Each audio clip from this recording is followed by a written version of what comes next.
بسم اللہ الرحمن الرحیم۔ یہاں پر مسلمانوں کو تسلی دی جا رہی ہے کہ تم اس بات سے ٹینشن نہ لو کہ یہ تمہاری تصدیق نہیں کرتے، تمہاری بات نہیں مانتے یا تمہارے ہاں میں ہاں نہیں ملاتے۔ کیوں؟ کیونکہ جو ان کے بڑے تھے انہوں نے اللہ تعالیٰ کی بڑی بڑی نشانیاں دیکھی، قدرت کے نظارے دیکھے، انہوں نے بات نہیں مانی۔ یہ انہی کے اولاد ہیں، یہ بھی اپنی ہٹ درمی میں ایسے ہی رہیں گے۔ عبداللہ بن سلام رضی اللہ تعالیٰ عنہ جو کہ یہودی تھے، وہ مسلمان ہوئے تو انہوں نے کہا کہ حضور صلی اللہ علیہ وسلم کو سب یہودی پہچانتے ہیں کہ یہ اللہ کے آخری پیغمبر ہے، لیکن ہٹ دھرمی میں یہ حضور صلی اللہ علیہ وسلم کو نہیں مانتے۔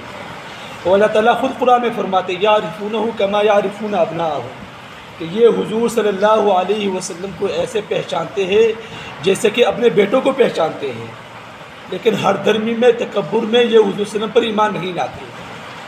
یہ نہیں کہ یہ ان کو پتہ نہیں ہے کہ یہ حضور صلی اللہ علیہ وسلم آخری پیغمبر نہیں ہے، اللہ کی طرف سے بھیجے ہوئے پیغمبر نہیں ہے، یہ قرآن آخری کتاب نہیں ہے، یہ قرآن مجید نہیں ہے۔ سب کچھ مانتے ہیں، پہچانتے بھی ہیں، لیکن وہ مسلمان نہیں ہوں گے۔ لیکن آپ لوگوں کو اس بات کی ٹینشن لینے کی کوئی ضرورت نہیں ہے۔ امام سیوطی رحمۃ اللہ علیہ ایک بہت بڑے بزرگ گزرے ہیں، انہوں نے اپنی کتاب لکھی ہے الخصائص الکبریٰ، جس میں حضور صلی اللہ علیہ وسلم کے معجزات لکھے ہوئے ہیں۔ انہوں نے ایک واقعہ لکھا ہے کہ حضور صلی اللہ علیہ وسلم ایک جگہ پر بیٹھے ہوئے تھے صحابہ کے ساتھ، واعظ و تبلیغ کر رہے تھے، حدیثیں بیان ہو رہی تھی۔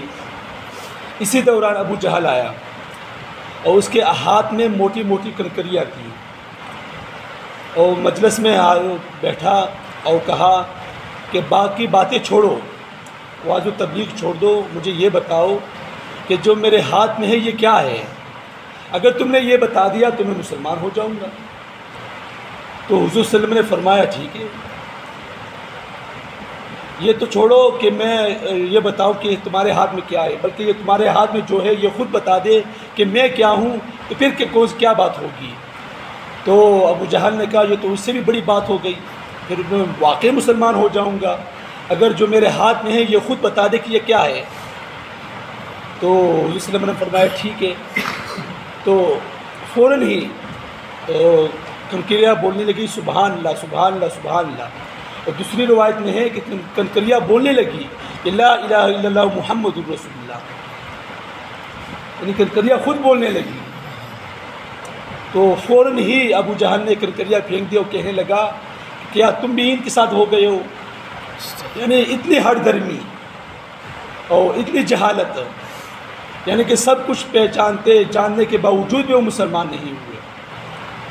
تو یہ اسی طرح جو لوگ تبلیغ کرتے ہیں اور باہر کے ممالک میں جاتے ہیں، جو علماء واعظ و تبلیغ کرتے ہیں، اس کا یہ مطلب نہیں ہوتا کہ لوگوں کے دماغوں میں بات گھسانی ہوتی ہے، بلکہ جہاں تک ممکن ہو سکے آپ کو بات کرنی ہے۔